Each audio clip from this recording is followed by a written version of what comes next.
for making it. So guilty. That's in a minute. Ms. Clerk, can you call the roll to establish quorum, please?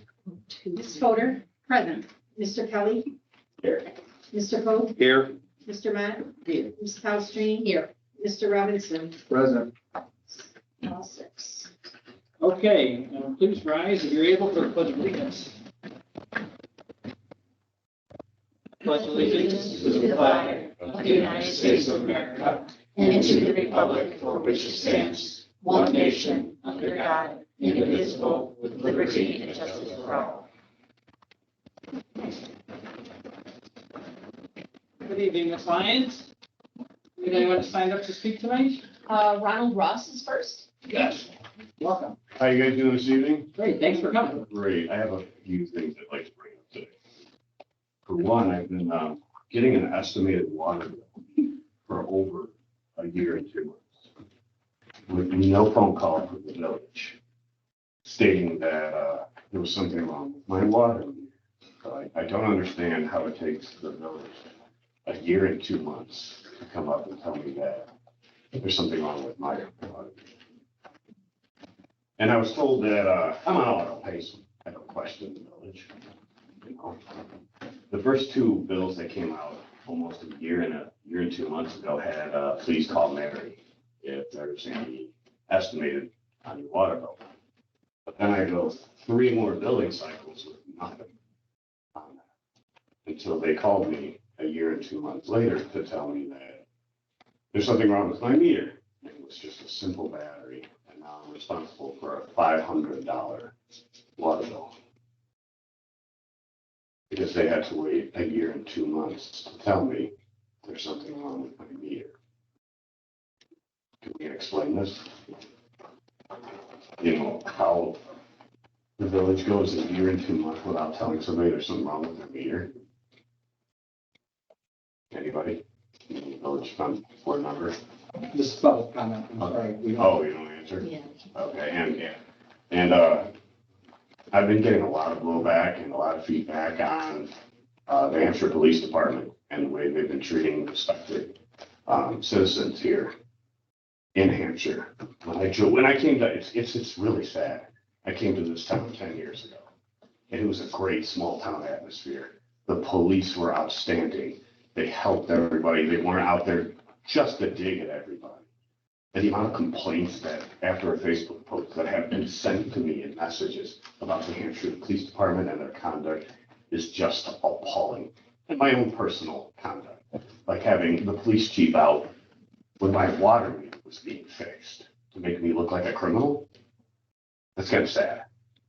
Okay, I didn't have any interaction but them to change the battery and look at my meter. So this is getting out of control for a small town, which is supposed to be a small town atmosphere, to racially profile somebody in our HOA parking lot and tell them that they're selling drugs out of our parking lot. We've never had anybody selling drugs out of our parking lot. That's all I gotta say. Thank you. Karen Traska. Hi, my name is Karen Traska, and I am here representing American General Storage at 170 Rowell Road, which is a new business. It's on, actually, I'm here, there's a public hearing about it. It's on here listed as Stanley Storage Development, but that's not the name of it at all. It's American General Storage. So I thought I would just take this opportunity to introduce myself. We just opened a month ago, and I just wanted to say hello and also correct the name. Thank you. Okay, before you have the meeting minutes for May 2nd, 2024. Please review them at this time. Entertain any changes to the minutes? Corrections?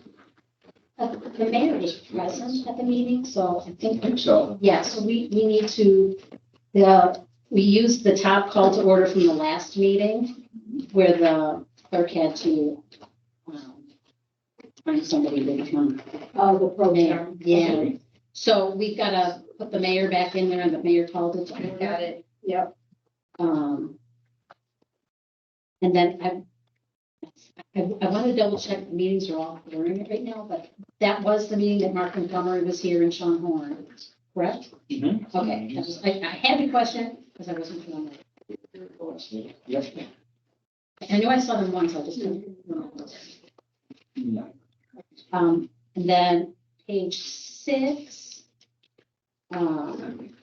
I just wanted to add, just because I thought, under village board committee reports for public works, at the end, like Public Works Committee, at the end, all these individuals will be there to provide information. It kind of went through what everybody in the staff was going to be doing.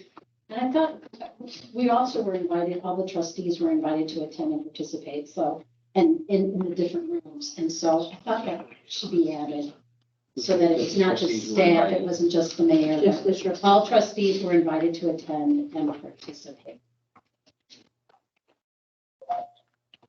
That's all. Any other changes to the minutes? Okay, with that, I'll entertain a motion to approve the minutes with the changes presented by trustee Paul Sweeney. So moved. Questions, comments, or concerns? For the clerk, I'll be abstaining.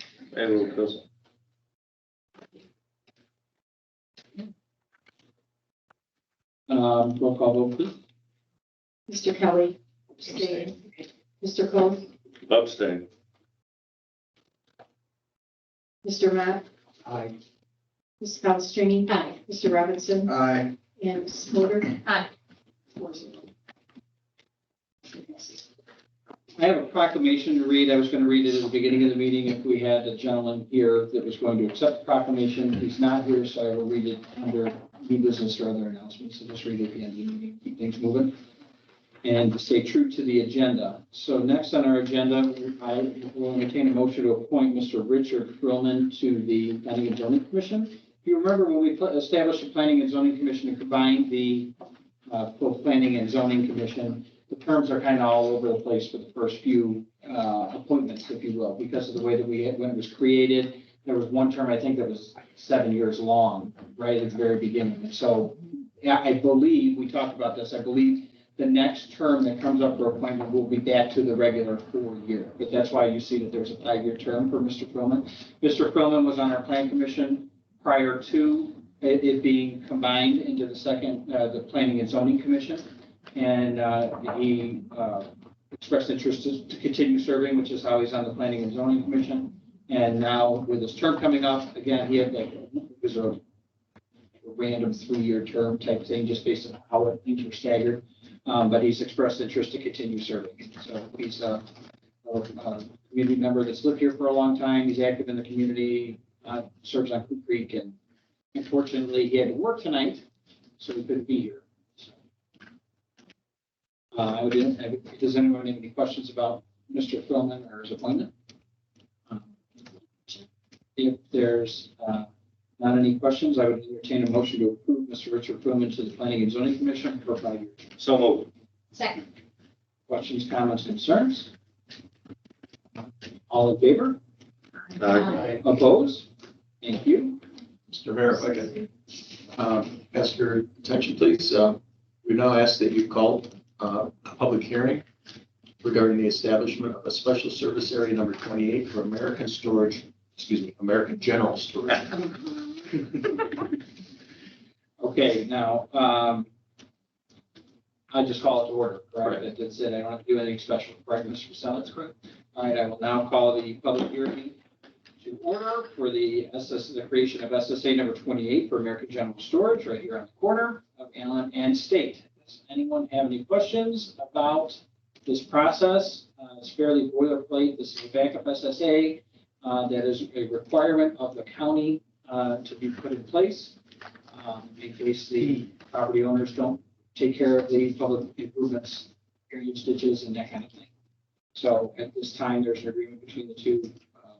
There's an agreement that they will take care of the public improvements, but if at such time later on that they don't, that's what this SSC is for. So you already. 2 quick questions. And thank you, Ms. Traska, for coming. With Ms. Traska's correction, are we following the law that we're having a public hearing for an incorrectly named business and the original ordinance was under an incorrect name? Or do we need to redo the ordinance and have a different public hearing? You do not need to redo the ordinance.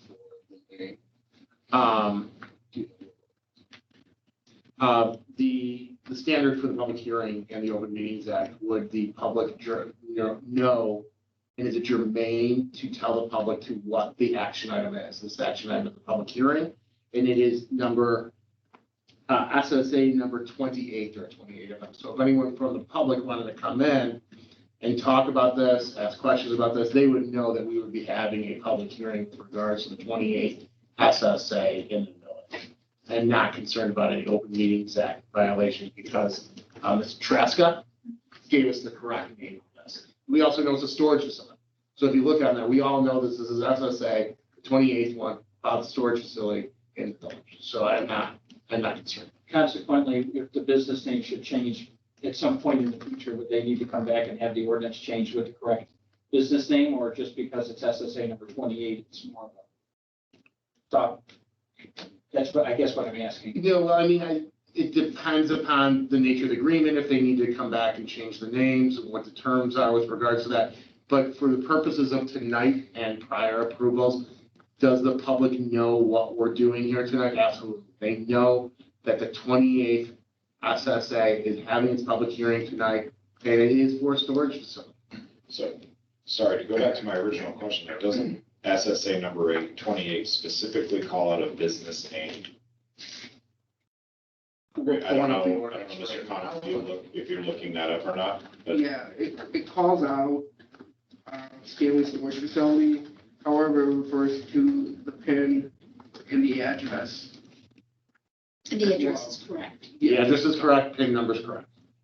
So all identifiers other than a name, and if it goes by any other name would spell it, we know what this is, we know what the purpose of this is, not concerned.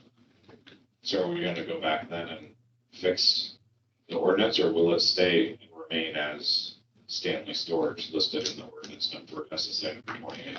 So for the establishment ordinance, or the ordinance establishing the SSA, will correct it to American General Storage, and still refer to the same property and same phone number. Right. So that'll be consistent throughout the ordinances. And that will just be done as a scrivener's error, because there is no material change on it. It's still the storage area, it's still the 28th SSA, it's still the same procedure on there, but we will clean it up, like Mr. Khan said, to ensure that we have consistency on it. But like I said, the standard of the Open Meetings Act, does the public know what they're coming in here to either hear about, weigh in on, ask questions about? Absolutely. There's no question that this is a public hearing for a storage facility, and it is the 28th one in the village.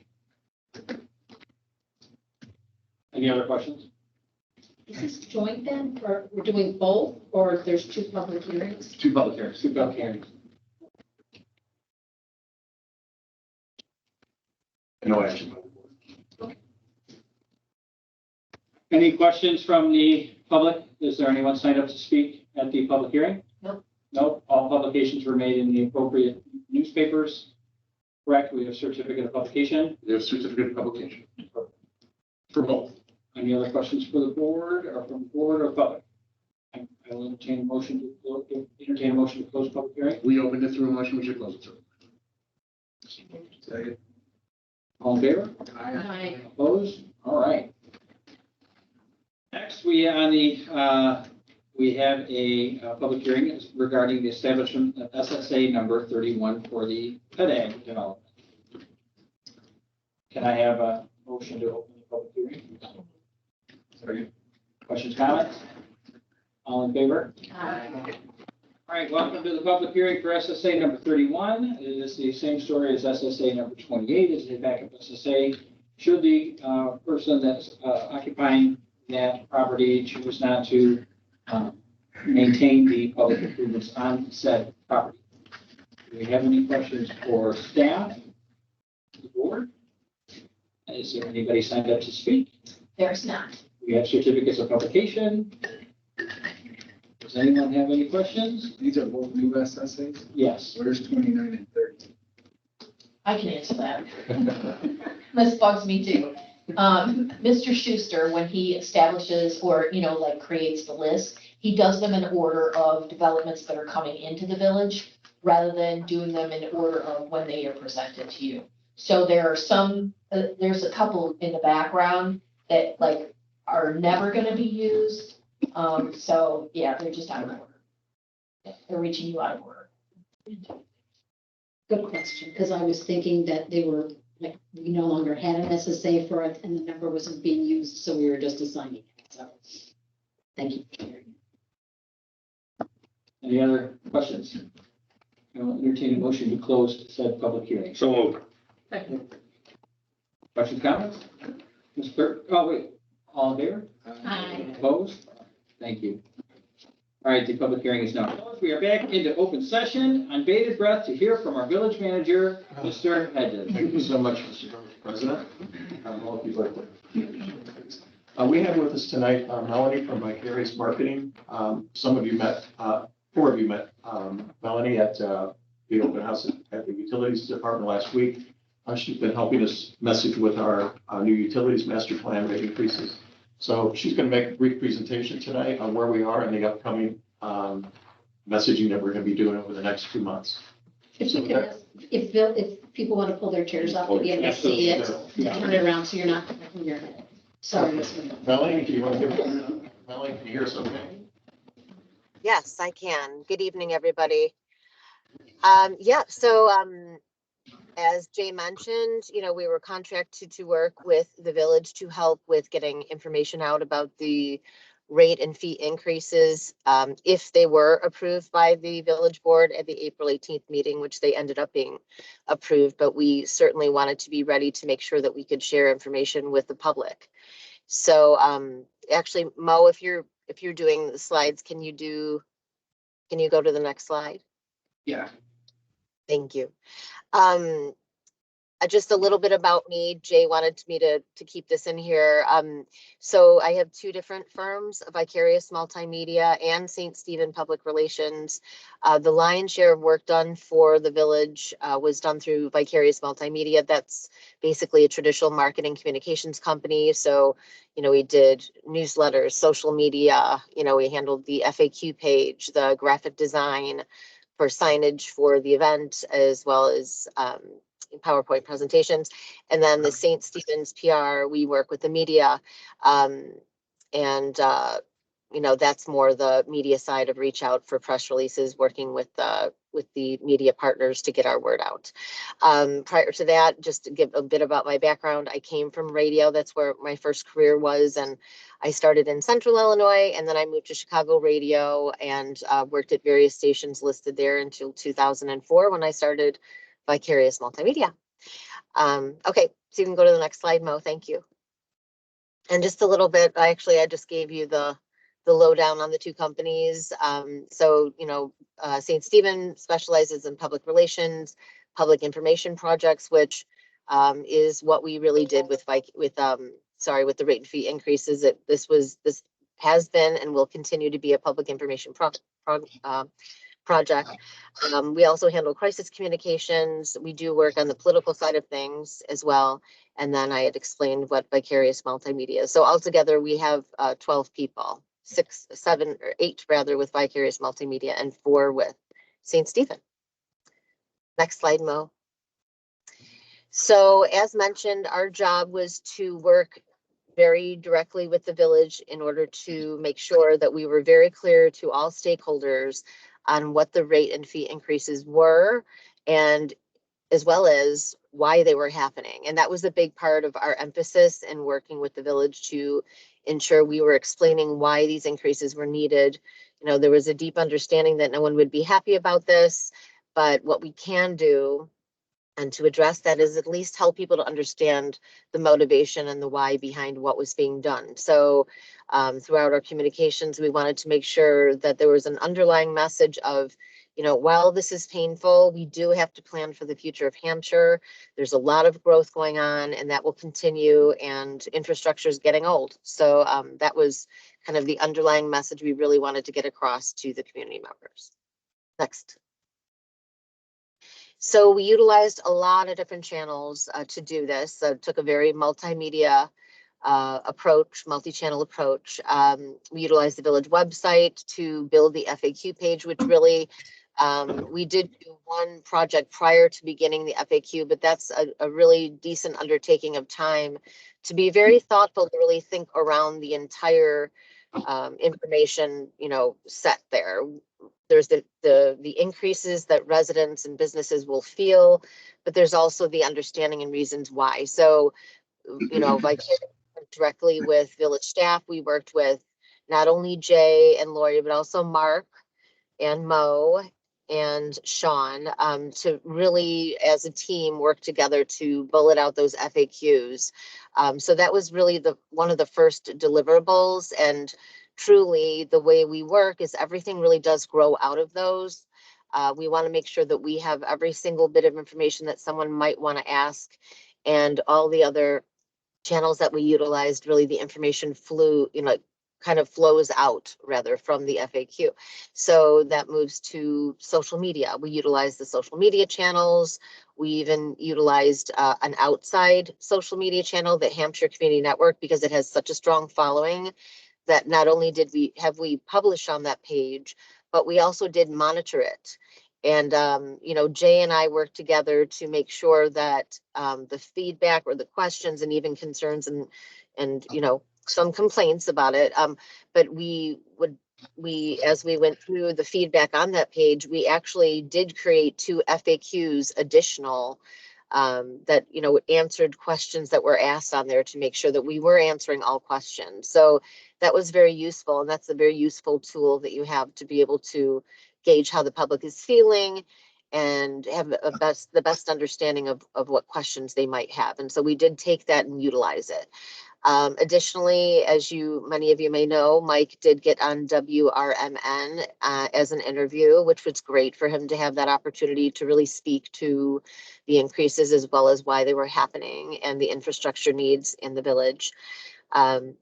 Additionally, and this was early on, really the early days after, having your village president, Mike, who's really great to step up and do this. But if you remember, we sent out an e-newsletter with the information about the increases, but also a personal message from Mike. And I think that was very important as the village president, mayor, to, get himself in front of people and say, you know what, I know this wasn't popular. I live here too. I'm going to pay increases too. And so is the entire village board. But I want you to know why. And that was very effective. And I think you are lucky to have a village president who's willing to just kind of put their face out there. Not all are excited to do that. We also did work on the e-newsletters, which I hope all of you are on those lists and received those. If not, you should sign up. So we got messages out through the eVillages e-newsletter as well as in the print newsletter, which I know arrived last week. But there was information, a letter from Mike, obviously, and then information on the rate and fee increases. And that will be a piece of content as well in the July newsletter that we will work with the village to put together, because then by the time residents receive that, the increases will be on the bill. And there is an expectation that maybe people haven't been tuned in if they're not on the e-newsletter, didn't watch the radio show, aren't on Facebook, aren't maybe not paying attention. But we're going to reiterate, the increases are now in effect, and these are the reasons why. And then the last thing that we did, which was most recently, I got to meet a couple of you at it, was the open house at the utilities facility where we had the 3 different stations, which I'll overview a little bit later. So just to sum up all the channels that we utilize, they're all really right there visually for you, just to see what we use to ensure we could get as many residents and businesses aware of this as possible. Okay, Mo, next slide. And other deliverables that we did initially, this was the very first thing. We were hired on April 4th, and by April 8th, I had gone through, I don't know, Jay, what was it, like 150 slides to boil down to the state of the village. That presentation, that Saturday presentation that you had viewed, in all of your due diligence to come to this decision to and state the increases. I incorporated that plus another presentation into State of the Village for Mike to present. He presented at I believe it was the annual township meeting. And then he will be presenting at a date to be determined in the future to the Chamber of Commerce to continue to get the word out to as many people as possible so people understand what the increases are about, what they are, and why they're happening. And then I also did do a presentation. It was a kind of a self-training, if you will, just how to handle questions from residents, and it was for the elected officials. It's the one in the middle. Just to make sure that all of you had the resources. If someone came up to you at the grocery store and said, hey, I know you're on the board, and why did this happen? And so you had the FAQ page and other resource materials that were included in there. In addition to just some guidance from a PR standpoint on how to address questions. And the last presentation that we did was the one that was utilized in Station 1 at the open house for those of you that were able to show up and attend. Form J to refer to as people came in. And it was really basically a slide presentation, just a kind of a high level overview of infrastructure needs in the village. Okay, Mo, next slide. So this is a timeline, and as you can see it, I won't have to, I won't go through every single thing, but project start by April 8th, the State of the Village was done. 8th through the 15th, we really worked together as a team to make sure that FAQ is as comprehensive as possible and keeping ourselves open for future input from residents to add in, which, as I mentioned, we did. That was in anticipation of the vote. We didn't know the vote would be yes, but that was anticipating that if it were, we would be ready, which we were. So by April 19th, that FAQ page that we had worked together on to ensure the community was educated as possible went live. We also got social media posts out. The video with Mike was included in those, as well as in the e-newsletter. We had set an open house date. We had a date set, which we promoted, along with links to the FAQ page. And one of the things that we did do, which we do in all of our campaigns, is create a dedicated email. So this one was utility master plan at hampshireil.org. So people felt like they had a specific place to direct their questions, and questions have come in. Jay, I'm not sure how many. Was there a handful of them that came in? Yeah, we've had a total of just 6 so far. 2 came in today that I responded to. Yeah, so it's a nice way for people to feel like, okay, like I want to know exactly about this. And so, Jay and I would go over those as they came in to determine whether they, were summed up in the FAQ already, or if we needed to be responsive and add something new. And so that's what we did. And then I do have some metrics from the e-newsletters that we sent out. So this is the first one we sent out. You had 1,550 subscribers and a really strong open rate. Excuse me. The industry average on the low end is about 15. So 70 is really, really excellent. So, you had over 1,000 people that opened the email, which is important. And so it's nice that you had a good open rate. Mo, will you go to the next slide, please? All right. So then May 1st was when I got that presentation over to the village, just to help as elected officials, to have some resources at your fingertips if you were approached and felt like you needed resources to go to be able to answer questions or direct them back to the village. The press release for that was May 1st. In addition to on that date, we created a press release, sent it out to the news media, including the Kane County Reporter, Daily Herald, Kane County Chronicle, Town Square Media, and WRMN. Excuse me. We also, very next day, sent out a newsletter reiterating the invitation to the open house. We really did want to get a really solid engagement coming to that. And we also, one of the other standard practices we do is whenever we send out an e-newsletter for a client, we'll post that on social media. A Constant Contact creates a live link once it is sent out that can be clicked on whether or not you're a subscriber, which is useful. So we want to make sure we're fanning that message out, which we did. And we also do include a, if you're not signed up yet to receive the Village's e-newsletter, please click here. So we started to market it then. And you've had a bit of growth, which is good. We always want to help our clients grow their e-newsletter list, especially for instances like this. When you have something, very important to communicate, you want to try to keep growing that. So I would suggest, once this project is done, that would be a best practice to continue for sure. All right, Mo, next slide.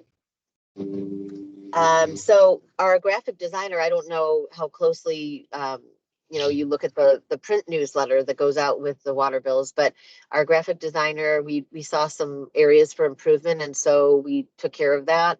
So the design has been kind of streamlined, some aesthetics fixed, and the design is stronger now. So we're happy to have done that. So he worked on that early May. The interview with Mike at WMRN was very good, very informative. And it's nice that Mike had a bit of time to really have a conversation about this too. Sometimes in the news media, having worked in it, you don't get a whole lot of time to be communicating. It's kind of a quick little hit. So it was nice that they had a chance to really go through it. The Village newsletter, digital version of it was sent out on May 7th. That included all the information mentioned with rate fee increases, the needs for infrastructure, as well as mention of the open house promotion. And that was sent to your distribution list. That's where you had some growth in yours. You gained 12 people, which is decent. And still a very strong open rate, over 1,000 people opened it. And May 7th through 10th, we're working on the informational presentation for Mike, along with and Jay in Station 1, along with making sure that there was a one sheet, and we'll have a bit on the open house in the next slide, but having a one sheet for when people walked in to kind of acclimate them to what was in there. And I'll go over that in the next slide. And we also handled design and the fulfillment for the signage for the event, the 2 open house signs, as well as the separate little signs at each of the stations, as we call them.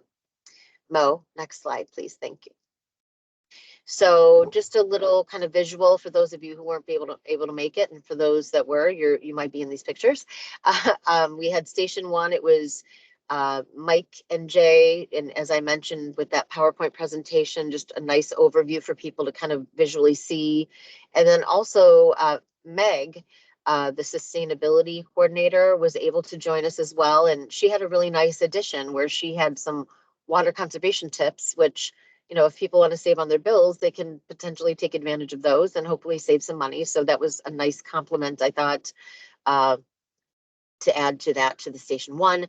Station 2, Lori was in there helping people to understand what their bills would look like, and a little bit more about the financial end of things.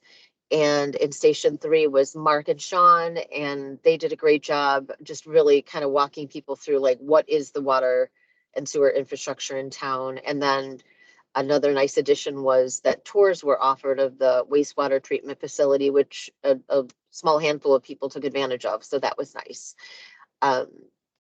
So as far as the setup, I feel like it was very comprehensive, had different kind of pieces of the bigger pie. And, these events, I had hoped more people would have come out, especially, with the number of communications we sent out. But these events are important because people do like to be able to go directly to a person and ask a question.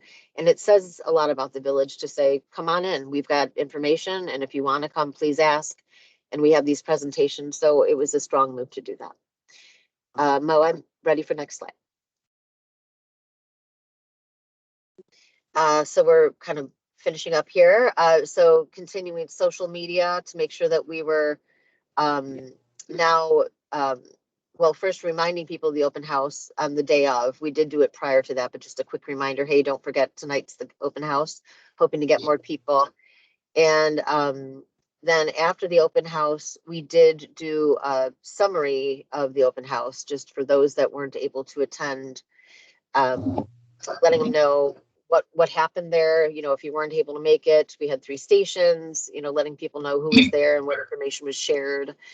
And then The e-newsletter, just got a couple more people, but I do suggest keeping that, sign up for the e-news if you haven't anymore, share to social to continue to grow that. All right, next slide.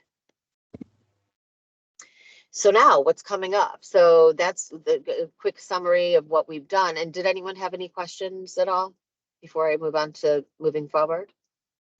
This is Trustee Kelly. I have one question on your timeline. You said May 1st, a PowerPoint presentation was sent to the village for elected officials on PR. I'm only going to speak for myself. I just double checked. I never received anything. So I don't know if it went to spam or if anybody else got it. I'm looking at the email that went out originally on May 1st, and then Jay sent it to the entire board last on the 9th as well. It was forwarded to every board member on May 9th. It says the subject line is utilities informational PowerPoint for elected officials. I didn't get the first one. There seem to be some delivery problems on the first one, which is why I sent it out again. Okay, so it came from Jay. Sorry, I was looking for one from Jay. All right, thank you. Yeah, I sent it to Jay. I'm sorry. And yes, he forwarded it on to you all. Okay.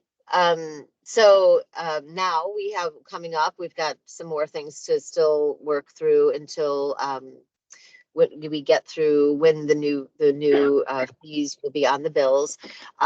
So Mike has volunteered himself to do a virtual open house for those, and we've positioned it as if you weren't able to make the physical in-person open house, there's another opportunity to ask questions and get more information.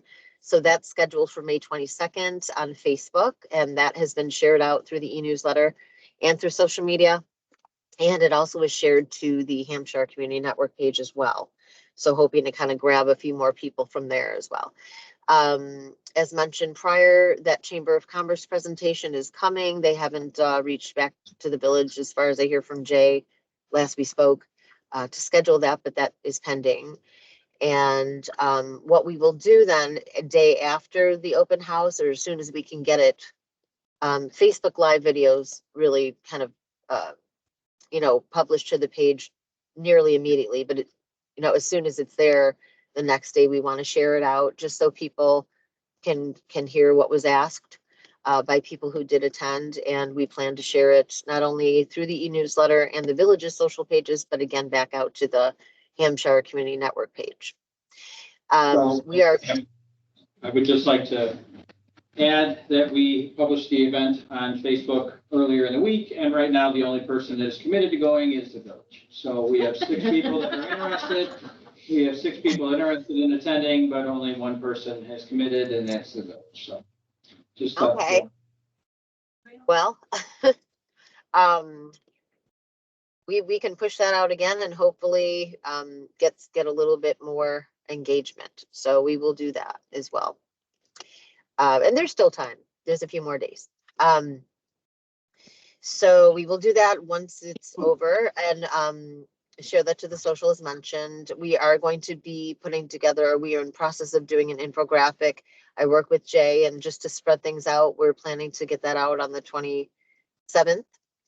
And just kind of a visual representation of the increases that will be coming in the July bills for people and infrastructure, high level, and then link back to the village's pages that have more detailed information if people want to find that. And then through July, we're, as mentioned, we're sensitive to the fact that maybe people haven't tuned in or they haven't, yet been able to see that increase, and they will see it in the July bill. So we will be monitoring social and making sure that, if there's any additional questions that aren't on the FAQ, that we cover those in that, as well as through, putting that through the e-newsletter and social media channels. And then July 5th, I believe, is the target date for the village newsletter to go out. And as I mentioned, we plan to help to create the content in order for people to know that, these you will see the rate and fee increases on this bill. And again, these are the reasons why, what the village plans to do with the funds generated. And then we will just kind of ride out the rest of the contract, which ends July 15th, providing support to the village and monitoring social. And if other things come up, we're here to help. So, and as you know, if there are other things, as mentioned, if we see things that weren't covered in the FAQ, I feel like they're pretty solid. But you know, somebody always can come up with a new interesting question you didn't think of. So if it does, we will add that as well to the FAQ. Thank you Okay, for your Mo. presentation. Thank you for your efforts. Board, do you have any questions about this? Yeah, I just have a suggestion or ask that staff and the agency consider. June seems to be a gap month where there's no activity planned in the month of June. And I know I had sent via email a suggestion, or it was included in an email I had sent. I think it would be a good idea to consider having EEI do a 30 to 45-minute webinar open to the community to explain what their findings were that led to these discussions that we sat in a room and listened to 4 hours of presentation on, a little over 4 hours, to hear directly from the engineers and what their study found and what some of the things that they've asked the village to address. I think it'd be good to have an additional voice outside of just our village elected officials and staff, but the actual engineers that presented the findings that led to us saying we need to start looking. Isn't that online for them to get on and watch the whole presentation from the engineers? We recorded that 4-hour Saturday meeting. The entire presentation is on the link. It is. Not, So not the I still meeting think it would itself. be good for EI to explain it. I mean, I don't know how many people are gonna go on and understand what everything in that presentation is, but just a high level overview of findings and why they made the recommendations they did. I would just ask that that be considered. June seems to be a pretty open month for activities, so. And if I could note too, you've got May 27th for putting something out, and that's Memorial Day. So I think we should kick that to Tuesday, the next day, because to launch something on a holiday, I don't think is really a good idea. Agreed.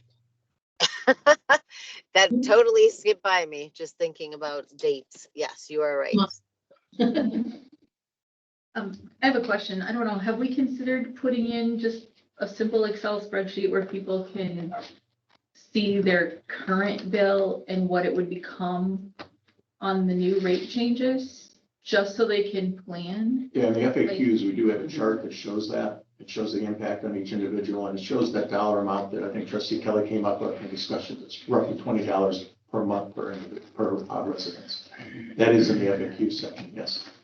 But you're talking more of like a An calculator, I right? am, yes, yes. some Like a sort of tool they can calculator. download and say, okay, I want to estimate what my bill would be. Right. Lori actually had that, and she just wanted to confirm the amount, right? Yeah, yeah, She had that's cute. calculated.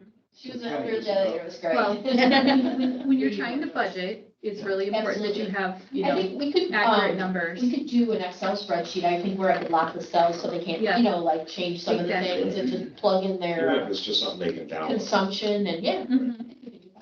That might help. Especially if we tell people, hey, if you want to get a good idea, well, that's your last water bill that you just got. Like, And this here is you what it go. would translate to. Sure. And yes, so that they can see the difference. The other, you know, and looking at today's number of people that have committed to coming to our open house, maybe they're sick of hearing from me. So if any other trustees want to have the open house, I could sit alongside you or something. But if somebody wants to lead it, that might be a different voice or a different face. I'm open to it. It doesn't matter. It's just not. I expressed to the board before that I didn't want to necessarily be the face of it, but I think for a lot of this to hit home, the next time there's a water main break, get a piece of it, bring it in, clean it up a little bit, bring it in, let people see it. You can talk, you can put stuff on paper all you want. Mhm. If I can see this chunk that's causing all the problems, I'm gonna have a better understanding of what it is. Mhm. I think we have a couple of pictures of breaks, but generally they're just clamping it. They're not actually cutting it out. Where we get a piece of it. Well, where it breaks, they still have to cut it, put a mission coupling on. They still have to cut, put a mission coupling on. It's supposed to be a stainless steel sleeve. We did that a lot over at the open house. We were shown actually things that got through at the sewer treatment plant. That was rather interesting. Some things yeah. miraculously get through. So, yeah, there were And the different, Dentures. lots of tell over the there, different, not test tubes, what are they, beakers of water that Right. they added to different before and stages. after. And If you did To your the, point, if you did that drive around tour then as well, they had that piece of the, I don't want to say the grinder, I don't remember what it was that was so corroded in just 15 years and should have had 20 just because of what was going on. So, we have a, And if we could add to that, like the cost of those repairs, you know, alongside each of those items and artifacts that you guys had at the open house, if you just put in, this is how much this costs. You know, this is what this costs, because as homeowners, we don't deal with that kind of scale. So we don't always understand the cost of that, and to put that in perspective, that would be really helpful. the other thing too then is we had members of the public last, that came in here and thought that there had been 0 water main breaks. But the fact that it was said that there were 12 in the last year, I think that's something that would probably be. We did correct that one lady was misinformed. Yeah, yep. I do wonder too, and I appreciate all the work on this. There's been a lot of communication and a lot of work about the fee itself and that we need to do capital improvements, but we haven't really listed out like we talked about. What are we planning to do this year and the next year? Like, what's the next couple of years? They can go to a utility master plan and they can say, here's what our long-term plan is. But should we have something as a part of this particular motion, this PR motion that says, in this first year, these fees are going to help us to do these capital projects. And in year 2, they're going to help us to start to do some of these capital projects. So they can see the immediate impact that the fee has. I think that would be really useful. Because a lot of the questions have been, where is this going? You know, I ask my kids the same thing when they ask me for cash. You know, like, why? What are we gonna do with it? And, you know, so that I can decide if that's worth investing for me. But that would be helpful, I think, for a lot of us. That's a horrible amount, just give it to them. Sure, not on my salary. I'm gonna send them to Toby's house.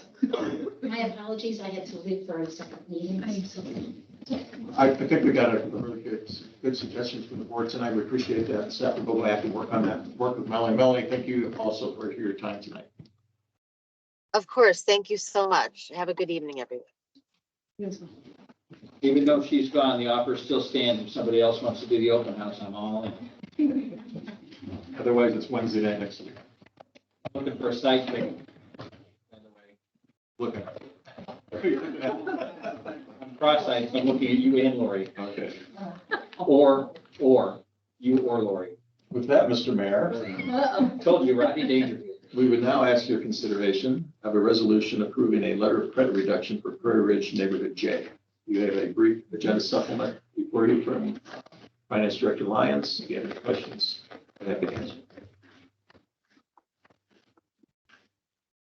So just a quick comment on this. So we brought this is being brought back to you. We had some wrong dollar amounts. The original resolution at the top said neighborhood J, and then in the body of the resolution said other neighborhoods. And so it's just a cleanup. When we go through the actual, you approve the reductions, and then it comes back to my plate to write the letters to the bank saying that they've been released. So it's like a triple check. I look at EEI's documents, I look at the village's documents, I look at the actual letters of credit that we retain in the safe. And when they don't match up, this is the result. I just have one question. Sure. I've never heard the word scriveners before. What is that? So a scrivener's error is something that doesn't materially change what you're trying to do. So in one case, rather than the letter of credit ending in 828, it was written 282. It spoke to the, like the right dollar amounts. That would be considered a scrivener's error where, you just made a transposition or, something that's very minor. Yep. Is that? When they get to be a little more material, then sometimes we have to come back like this. Just hadn't heard that terminology. Does anyone else have any questions for Ms. Lyons or staff about this? I will entertain a motion approving a resolution approving a letter of credit reduction for the Prairie Ridge neighborhood. So moved. Second. Questions or comments? Ms. Clerk, can you call the roll, please? Mr. Matt? Aye. Ms. Paulson is absent. Mr. Robinson? Aye. Ms. Fodor? Aye. Mr. Kelly? Aye. Mr. Cole? Aye. Motion passes 5-0. All right, thank you very much. Thank you, Mr. Mayor. Before you, you have the police report. Chief, would you like to walk us through that today? Certainly. If you take a look at the scorecard, you can see our dispatch calls for service from May to April were up about 13%. As far as other reported crime and. Excuse me, we have members of the public. Yeah, can you put it up on the screen? I apologize. You guys feel free to move around the camera. I apologize. No worries. As far as the other main groups that we count, you can see that they were either down or remain steady for them from May or from March to April. The activity, traffic stops, and we wrote a few traffic stops were a bit down. We wrote a few more traffic tickets. Traffic warnings were down, which I mean, I was thinking I put it as a red. It's not necessarily a bad thing. It just depends on what it's not necessarily the activity of the officers, but also the activity of the community can drive that. So, so overall, I think it's a good report for the activity for the month.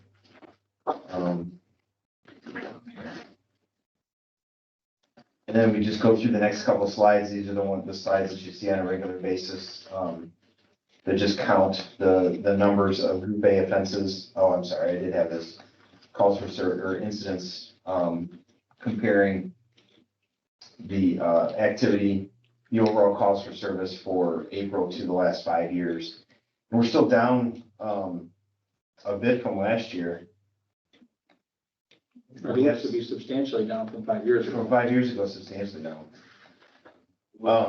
Chief, when we're looking at this, are each of the bars through this period of that year, or are those the total year? This particular graph is the one that I get each month, and it's actually just the month of April for each year. Okay, so when we see this chart, this is just that month? Correct. Okay, all right. Now, there's another chart that I sometimes I get from the county and sometimes I don't, and I have included it when I get it, when I do receive it. And it's the one that compares overall for the entire year to date. Yeah. For each year, which I think is a bit more informative, but this is about where the activity or the calls for service have been each month. So I think it's pretty telling overall how we're doing. So besides for the pandemic, the 2 pandemic years. Yeah. We're lower than the average. Yes. Than the last. Yeah. And then you just move forward, this is the offense trends comparisons report, which is that those more serious reported crimes. Looking back in January, that was a string of car burglaries that we had in January that put it up to 11. And other than that, we're trending about the same as last year for overall Group A offenses. And then we go into crimes against persons. We're up just a bit from 2 to 8 this year that have been reported to us. What does offensive cleared mean? That would be where there's been an arrest or the case has been otherwise cleared.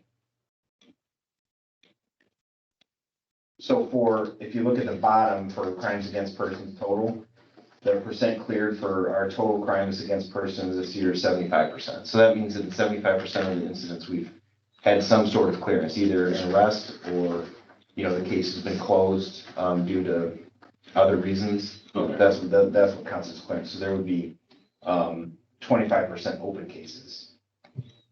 And then the next slide is crimes against property. Really, it's the same. It's presented in the same way.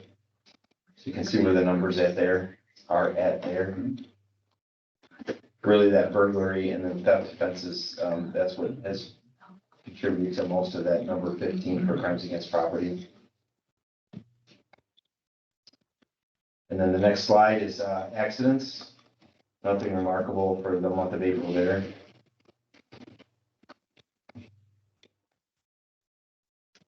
And then the next slide is current projects. There hasn't been a lot, there wasn't a lot of progress, during the last month on our ongoing projects.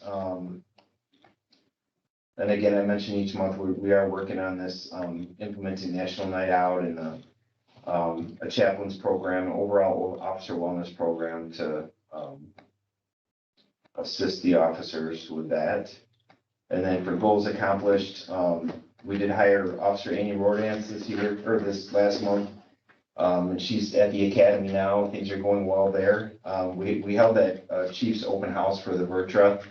And that, when I say, that was all of the District 300 chiefs. And I had follow-up meetings with them in the next week or two after that open house. And I think we had 6 show up, and of the 6, every one of them was interested in participating and helping to offset some of the expenses. We're still working on that.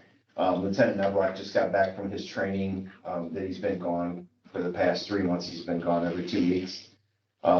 So now that he's back, we'll be able to move forward, more with some of that planning. And then one thing I did want to talk about too with the Vertra is we received this month, or in April, we received the author training. And this piece of equipment wasn't there when those of you that have been through. But what we have now is another workstation set up in that room where the officers can create scenarios based on the locations here in Hampshire. So what they did during that training, it was just a 2-day training, but at the end of the second day, we actually had an active shooter training scenario in Hampshire Elementary School. That it was, all we had to do was go to the school and record a video down the hallway, and then take 3 360 shots with a camera, with just a cell phone camera. And we were able to put together a scenario where an officer goes down a hallway, comes into one room, and there's an active shooter type scenario going on where we can drop in bystanders and witnesses and suspects and everything that are all pre-coded. It's really cool. And then they could actually walk through a scenario right in our school, in the simulator. It's pretty high tech, but yet pretty simple to operate. And so we're going to be creating those scenarios now. And then I just got a slide with the community events a few community events that I don't know, but I guess the lemonade stand up in Lakewood wasn't the community event, but it was something that Officer Carreno stopped at. And then stuff that was at the Park District's center for, the Learning Center for the Park District, where we did some book reading. And then I added in these last two slides. It'll just take a little bit to explain basically what it is. And this is the report of our traffic stop summary for 2023 on the racial profiling database that's reported to the state and then published throughout the state. And if you look at in panel 1, if you look all the way to on the line that's bolded at the top, it says panel 1, and over on the right-hand side, it says total benchmark population is 77,986. What that is it's a geographic area that is in concentric rings out from our village. So it takes into account the population of a much larger area than just the village. But then the idea is that gives them a sampling of the demographics for the area as a whole.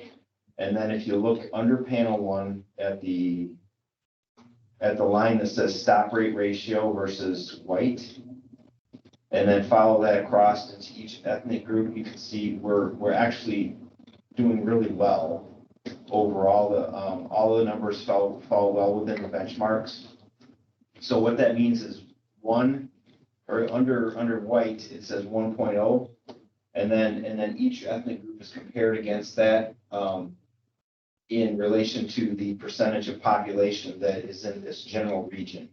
So, for Black or African American, we were at 1.2, which was well within that acceptable range from 0.76 to 1.8. And then the same, we're at 1.6 with Hispanic or Latino, 0.66 for Asian, 0.21 for American Indian or Alaskan Native. And then for that last category, we were at 9.7, which looks a lot higher than the other two, but it's such a small percentage of the population, it really makes a big difference on that number. And the range, and they even give an acceptable range on that category from 3.8 to 21. So we were still on the low end of that scale. And then, so panel 2, panel 3, and panel 4 are summaries of the reasons for the stops, the outcome of the stops, so verbal warnings, written warnings, citations, broken down by the ethnic groups, and you can see at the bottom there, we're still within the ranges all the way across on those. And then the last one would be contraband found on stops or on searches, consent searches, and then contraband found on consent searches. And then you can see across the board there.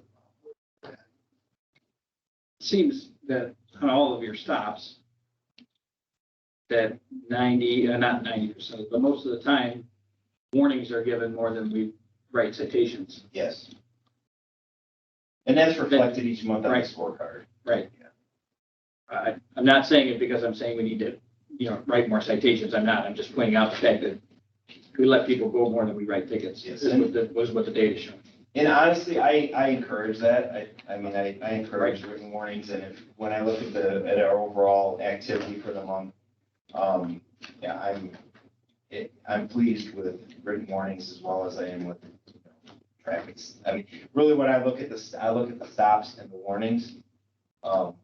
Those are the numbers that are important to me, because I do think we need to be making contact with the community, and if there's plenty of traffic violations that are happening out there. I'm just as happy with the warning as I am. We've kind of committed at the board level as far as education, so warning is kind of like educating the resident, right? So This last report is the first time Doug's had this available, so I wanted to make sure you all had a chance to just reporting on that regularly. Well, it's an annual report, so it's every year it comes out. It's been about 10 years now, these reports come out. But I do think it's important information. This is information, this goes into those when the periodicals run, good places to live, like the one where we were number 10 in the state for safest communities and that. I mean, this probably wouldn't necessarily go into that report, but when they're talking about the overall quality of life in the community, and these are numbers that are shown or that factor into the report. thanks for taking the time to go through that with us. Does anyone have any questions for Chief Pan about the reports? Next, you'll have the financial report. There's a question on page 28 of the packet. I know we don't have the April payables in here, but if I remember right, it wasn't a huge amount. Realistically, close to a 1.5 or $1.9 million surplus for the year. So, this is for the period ending March 31st, so. Yeah, so it's missing just April. Right, it's missing April revenue and expenses. So there are certain categories, like for instance, like the Schroeder piece, $100,000 for our Duchess and other road improvements that were done. Those will all hit either in April or in May. So this is just a cash basis, not final report, basically. But yes, we will end with a surplus this year overall.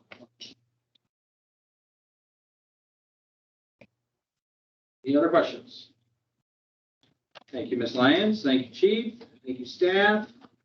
Now we move on to everybody's favorite, the accounts payable. First, give the accounts payable to personnel in the amount of $160.95. Does anyone have any questions?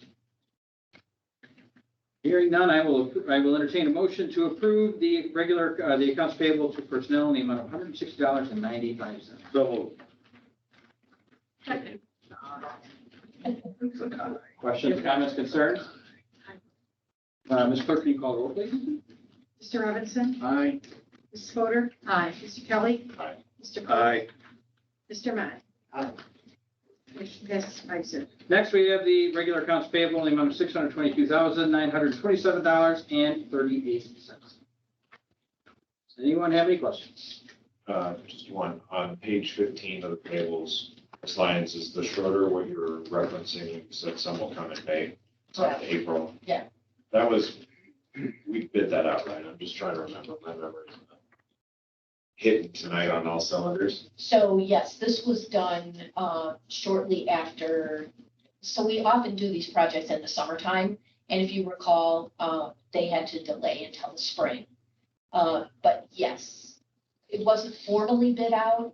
It was, we received quotes from multiple paving companies for this purpose. Makes me feel better if it was months ago, not. Yeah, it was months ago, yeah. page 13. 13, Yep. yes. We've got 2 legal services. I'm assuming the first one is for our village attorney. Yes, and the one at the bottom of the page, Passarelli Law, is for our labor attorney, dealing mostly with the. We're running like 4 or 5 grand a month on him. Is that budgeted? Are we gonna, is that in the budget? So, there were allowances for the labor attorney based on the contract, not realizing that we would have some extra expenses. I think that's the best way to put it. So, we have accounted for that in fiscal year 25, but 24 will definitely be over in the labor line. So we're gonna have to pull it out of the surplus to, So it's been included in the financials all along, and we're still running in the positive. So, we're over budget on that particular line item, but we're still okay, if that's not what it's okay. right to say.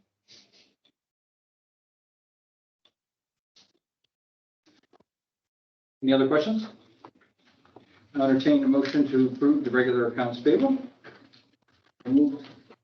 Second. Questions, comments, or concerns? Ms. Clerk, can you call the roll, please? Mrs. Fodor?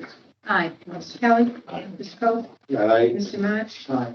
And Mr. Robinson? Aye. Motion passes 5-0.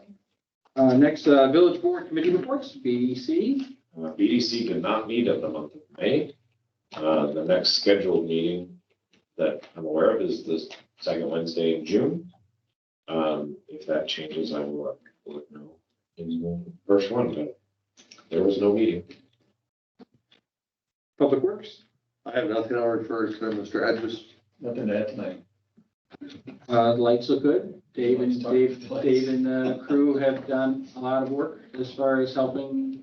Yeah, just in case you're wondering, there will be more lights going up next week. We've been kind of managing as we go, but it's looking pretty good. So we're gonna get maybe about 50% more lights up next week. Could look like Vegas. Like what? Vegas. Oh, yeah, that's what we're shooting for anyway. Budget Committee. Nothing to. I have one thing for new business, and that's just the proclamation. And then I know Trustee Fodor has a few items. Announcements. Announcements. Yeah. But May of every year is Motorcycle Awareness Month. And we were asked by ABATE, which is a brotherhood aimed toward education of the Duquesne chapter, to have a proclamation for Motorcycle Awareness Month. I'm not going to bore you all to read it, but motorcycle safety is very important, and it has to do with other drivers seeing motorcycles and people mowing grass and not putting it on the streets and that kind of thing, because motorcycles do share the road, and there are a lot of accidents every year due to people really not, for lack of better terminology, paying attention to motorcycles because they don't see them, so be aware. So with that, Ms. Fodor? Oh, yay. Okay, so, sorry, I have notes because Oh, dear Lord. I'm listening to enough music. Okay, so first of all, Fair enough. I Got told you.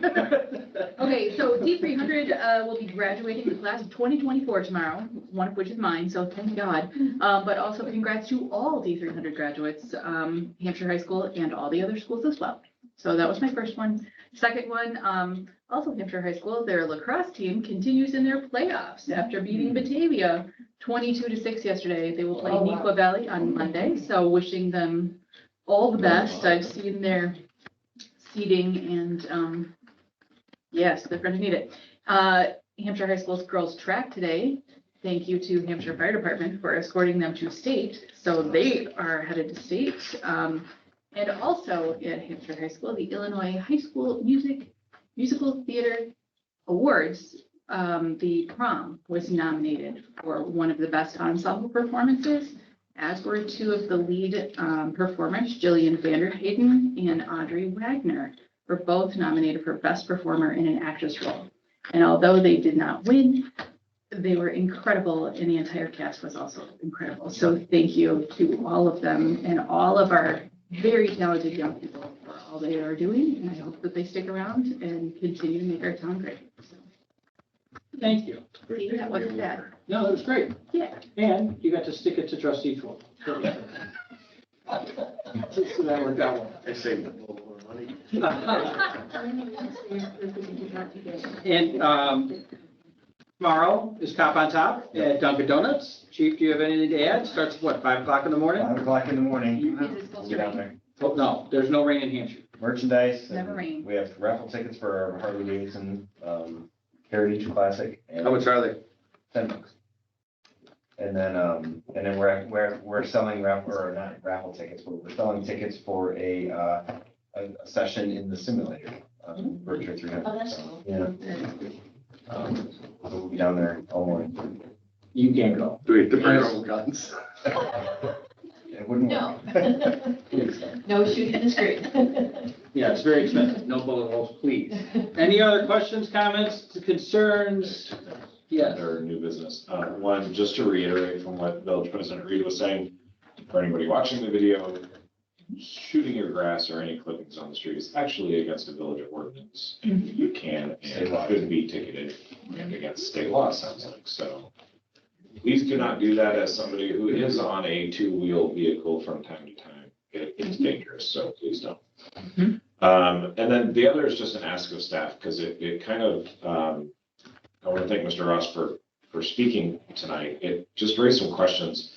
If in the next board meeting, I don't expect anything tonight, but if in the next board meeting, we could be informed on what our policy is with the water department when meters can't be read, how long we allow that to go on, and what the communication to residents or businesses, because it may be a business, what that is, so that we understand what those policies are and the expectations, and we can have that discussion. Not something I think staff is prepared for tonight, but if in the next meeting we could have that discussion and talk through that, it would be greatly appreciated. I have the battery in my meter go out, and I choked when I got my water bill, and I came right in. And she said that when they estimate like that, they estimate high to get your attention, because there's just too much activity. So, sir, I want to speak, okay? Hang on. So I came in, and then they scheduled to have the battery done, but my son let it go for like 3-4 months. He was just paying the bill, and he wasn't paying attention. Well, that's why I'd like us to have a discussion about it, because I think I have my own opinion of using extra high water bills to get somebody to come in as a method to do something if we know there's an issue with it. I don't know if that's the policy or what we do, but I'd love us to have that discussion and to learn from staff what the actual policy is, what the motions are, and what that effect on residents or We're past public comment. We're more than happy to talk with you after the meeting. So that was the only two things I had, Mr. Reed. Awesome. I appreciate that. Yes, Mr. Mark. Just something. I have had several residents ask me about solicitors coming to their homes in Hampshire. We know the ordinance has changed, that they removed the signs. These people were unaware that the signs had been moved, but people are coming and knocking on their doors. I have one today. I have a no soliciting sign on right next to my door. I still have people knock on the door. So it's unclear, obviously, to people out there that maybe this change has taken place. And I don't know what we're doing to let the people know exactly what's going on. Maybe I missed No, can I something. step in? So, I don't want to cut you, no, so, we had a good conversation with staff this week about it. They're still evaluating options and looking at the laws to see what we can legally enforce and what we cannot. I will again say on record, like we did a few weeks ago, the reason that we haven't done a blitz announcement, if you will, and newsletters that says, hey, by the way, this has changed, because we at this board felt that the negatives would outweigh the positives.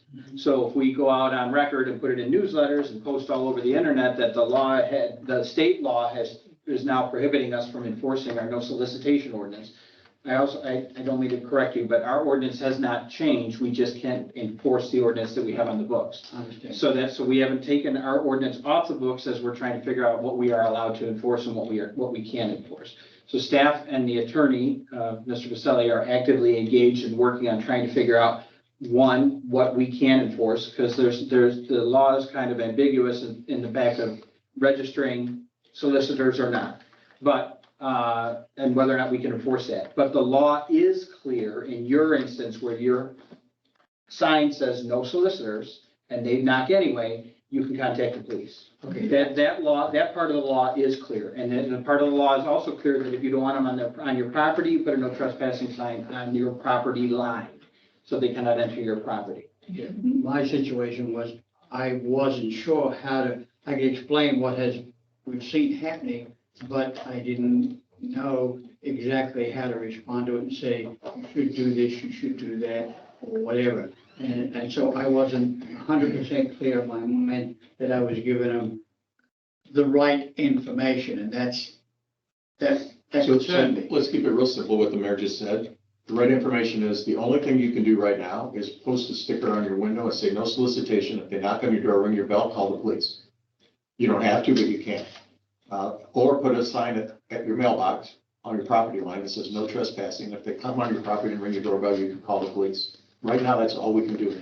Okay. And frankly, that's pretty much all you can do in the state of Illinois, in spite of the fact that Pingree Grove registers them, prohibits all kinds of things, does a background check, all of which we're being told is probably unconstitutional. So our problem is that our ordinance was so restrictive that if we not come back with something that's probably unconstitutional and it's halfway, like a lot of these other communities, we'll be the one that gets challenged. The other communities are just enforcing laws that are in various stages of not permissible. And it's not just a matter of, it's a constitutional right, it's a First Amendment right to express themselves. So, we've been advised by council, we've had several conversations, can we do this, this, and this? We keep saying, no, we can't do that, that, and that, but these other towns continue to do it. Yeah, but they haven't been sued yet. So we're not going to put anything on the books that we could get challenged or that we can't enforce. It's just not going to happen. now I will say, we meet every week and we talk about calls, Karen's on those calls. We're not getting very many calls here at Village Hall anymore at all. If you may be getting some, please pass those along to us so we're aware of it.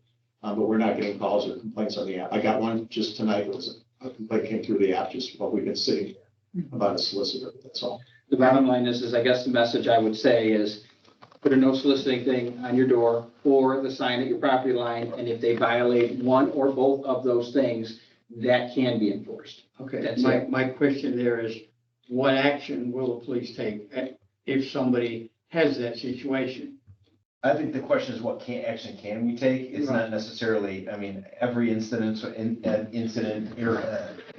we make an arrest, but we could make a trespassing arrest. It would be a notice to appear in court, and we would send the person on their way, but we could issue that, depending on what you wanted to do. We could advise the person, or we could, if you were interested in, signing a complaint, we could issue a notice for trespassing. And what I would say is, if you don't have the trespassing sign at your property line, there's well-established case law that says that anyone can walk to your front door on your sidewalk, on your, whatever is the natural path to your door.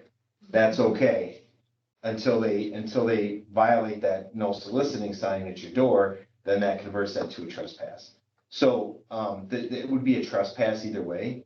But, you know, the most effective thing would be to put that no trespassing sign out at your property line, but then you're suggesting that no one should come to your front door. So in what I do. Get a pit bull. My business, I come across people all the time with this as a problem for so soliciting, knocking on doors. But in a lot of villages, towns, whatever, you have to have a permit to do that. Right. And are we looking at doing anything in regard to that? Right, and that's what we were talking about in the very beginning of this, is they're looking at what other towns are doing and then comparing it to what we can enforce. The simple answer, So, well, the simple answer is no, we cannot just go out and say, every solicitor in town has to come and register or get a permit. We can't do that. There's certain categories that we can do, and they're odd categories, they're odd names, they're very old names, you know. itinerant merchants. Itinerant merchants, those kinds of things. So what? Hawkers and itinerant merchants, those are the languages that we're trying to interpret. Hawkers. And I mean, we could get into an hour-long discussion about this tonight, but we're trying to find an ordinance that you can consider, and so far, we're really struggling to do that. So until It's constitutional. until we, as in the staff and our attorney, can find something that we can pass and that we can enforce, we're kind of in this limbo stage where the advice is tell the residents, get a sign or get both signs, and if they don't like it, call the police, or just don't answer your door. I just want to make sure I'm not saying the wrong thing to people that are asking me the question. I haven't had any phone calls, but I've had people talk to me. Is that clear now, or would you like us to send something Yeah, out? no, that's clear. I don't want anything sent out to residents as far as that goes, No, because. I meant to the board so that they had something. Understand. Cheat sheet. And it's not that I'm trying to hide anything, but I think if we do a media blitz with this, I think it's just gonna get worse, because it's pretty well established that they shouldn't be knocking on doors here, and that there's a relatively few amount of people that have challenged the fact that we don't allow solicitors, and so we can't stop them if they try, but I also don't wanna put up a big sign that says, come here, knock on all of our doors, we would love to have you. So, anyway. Thank you for that, Tom. Appreciate it. Okay, any other questions? Vote? Yes. Sorry. Mr. Hedges, they recently EEI sent a newsletter about lead service, and it talks about how the state of Illinois now has a zero interest loan for lead service replacement that they're doing, and it runs July 1st through June 30th each fiscal. I saw that we won't qualify for the principal forgiveness because of medium household income. Income. Is that something that we're looking into for this year, or would it be like next year? It would probably be 2 to 3 years from now after we finish our lead service line surveys, yes. Okay, great. Motion to adjourn, question mark? So moved. Second. All in favor? Aye. Opposed? Thanks, everyone. Thank you all very much. What's the other ones that aren't